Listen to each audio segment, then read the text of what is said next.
This is a story about one of Britain's bank managers, Dale Semper, a really successful bank manager. His mother Lynette has worked for the NHS for 20 years. His partner of 2 decades, Denise, works in human resources. Yeah. He said he's too big to get kisses, you know.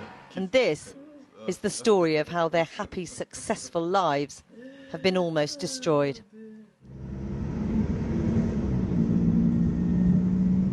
I'm accustomed to being pulled over and stopped when I'm driving cars and so on. I'm accustomed to it. I get it. Never liked it, but I understood. Right? But this particular day, when they've come out, it was so many police officers. And they said, we're here to arrest you for firearms. I'm like, firearms? I'm like, really? I said, no, you got the wrong person. I don't get this. I'm on my way to work. I'm a bank manager. I do not get this. And I'm arguing. I'm like trying to explain myself. I'm like, no, this can't be me. It was the most traumatic experience ever. Being pulled over, and before you could blink, the handcuffs were on Dale and he was pulled outside the car, and I was trying to understand what is going on. What did we do? Trying to get a sense from the cops and not understanding what's going on, and basically just being shouted at to stay in the car, be quiet, we're talking to him. Having this played out before somebody actually gave me some information, we're arresting him on firearm. I'm just like, okay, I can breathe now because I know what it is, and I know we don't have any firearms, so, you know, let's let this play out.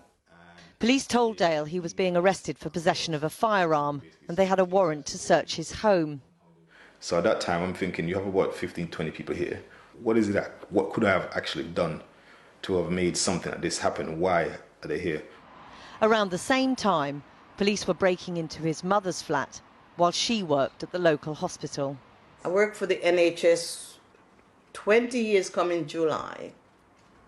And to hear that guns going through my flat, are they crazy?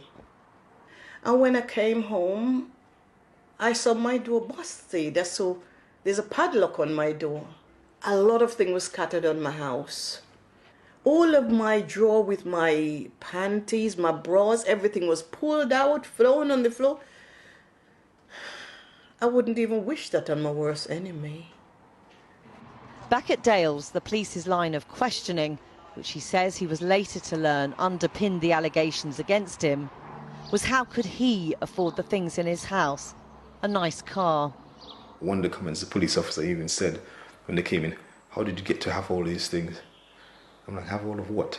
I don't understand. And he's like, it's clear that on one of the statements they've written, they said we're living above our means. I'm like, how can you know we're living above our means? You don't know what I do. No firearm was found in his house, his partner's or his mother's. And for the first, but certainly not the last time, the family thought that would be the end of it. But during the search, police found just under £2,000 in Dale's safe. Initially, the arrest was for firearms possession. Now, it was for money laundering. How is it possible from firearm to money laundering? Something is not quite right. And from the onset, the undertone to this whole investigation was, look at us. We are black people. This is the reason why this is continuing, and there is no end to this. We both go to work, we both put in our 9 to 5, we make sure we do that. You know, we didn't come from much, but we're making sure that together we're on the same page, we're doing it for ourselves, and, you know, we don't ask for anything. We're out there fighting for it. Dale was suspended from his job at the bank. Police obtained a financial restraint order freezing all his assets. Dale, who owns a number of buy-to-let properties and with his partner shares a 6-figure income, says he couldn't even get £1 out of the cash point. Terrified, the couple replaced their legal aid solicitor with a private lawyer for several weeks, focusing on justifying all of Dale's financial dealings. The information he provided was, I have an explanation. I've explained my assets, my finances. He produced, within 24 hours, a file because they said his watch, his jewellery, his possessions were all tainted items. So under the Proceeds of Crime Act 2002, they made the assertion that everything was part of the proceeds of crime. They have used shoestring or false intelligence that there's a young black man with no previous convictions driving a brand new X6, enjoying life, and then the next day he's the enemy of the state, where his assets, his finances are paralysed, his mental health compromised. His whole life is literally being watched. 7 weeks after it was put in place, the financial restraint order against him was dropped, as there was no lawful grounds for it to remain in place. He was awarded £10,000 in costs by the Crown Prosecution Service. Once again, Dale assumed this meant the case against him would be dropped. Once again, he was wrong. After months of asking, the Met Police finally provided the original warrant and details of the information they used to get it. It actually said that I was involved in a sham marriage, money laundering. I'm thinking, what? I go by 4 different aliases, different names. I'm thinking, okay, what? I'm into drugs, human trafficking, and the worst one was terrorism. I'm like, Alongside this litany of enormous allegations, they also had to tackle a series of basic errors in the police information about Dale, a British passport holder born in Montserrat. There is this element of being from Jamaica, which he isn't from Jamaica. I am Jamaican. I'm proud of being Jamaican. He has no links to Jamaica apart from me, but he's now it's part of what they're investigating. First, he's in the UK illegally. That's something that could have been quashed very easily. You know, he's got ties to trafficking. Trafficking, come on. It's like they've packed the case so highly for us to defend ourselves that it's gonna overflow, and the overflow is for him to end up in prison.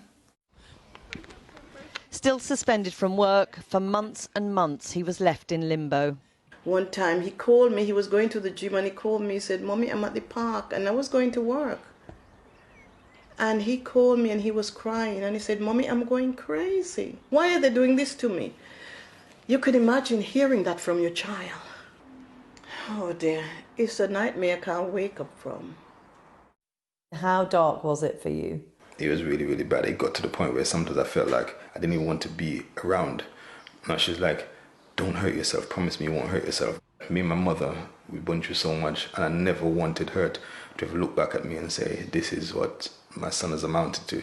It was such shame. It was such shame. 18 months after he was first arrested, he's arrested again at 20 to 7 in the evening on suspicion of possession of firearms. None are found. At 7:15, just 35 minutes later, he is de-arrested. People will say there's no smoke without fire. It's entirely possible that the Met Police would say, we had credible intelligence that justified this investigation. This started off with false intelligence. A man of no previous convictions, no bad character, not touching a firearm in his life. An explanation of every penny he's ever earned in his life, from pay slips to tax returns to cash. The question I'd be asking myself as looking at this case would be, to go this far, surely, with all the costs, God knows how much the financial investigation and the CPS spent on this bearing a 26-month case in the public purse, as well as my client defending himself privately, you'd think that there was something. There's nothing. There's absolutely nothing. Dale's lawyer says from the beginning police obtained warrants based on a wholly inaccurate portrayal of Dale's character, and that if he'd been a white bank manager, this would never have happened. On the 11th of October, the Met Police tell Dale's lawyer no further action will be taken in the case. There was no apology. I've had to become the best bank manager for years, for quite a few years. It's something of memories of my past and what I've achieved. But the person I was before now, I feel like that person is now gone. Like I said, I feel like something has been taken away from me, and I feel like I can never get that back. If when someone rings my doorbell or even knocks on my door, automatically I think someone is there to get me. If I'm driving and I see a police siren coming up, even if it's an ambulance, I'm thinking someone is trying to get me. Constantly. I just can't get it out of my head. Dale is back at work, though at a lower grade. His hopes of becoming a director in the bank all gone. It's already cost him around £140,000 in legal costs. He's very conscious of others in a similar situation who couldn't afford to defend themselves. He now intends to sue the Met for damages. The family hope for an apology. It's just really hard to kind of like think, okay, the investigation's over, so okay, we can now breathe. I don't think we will ever be able to breathe. It means so much to me that people that's around me, they would know that I was innocent. I just feel that if you're good people and you're doing things correctly, in the end, you will prevail. It will happen. It has to happen.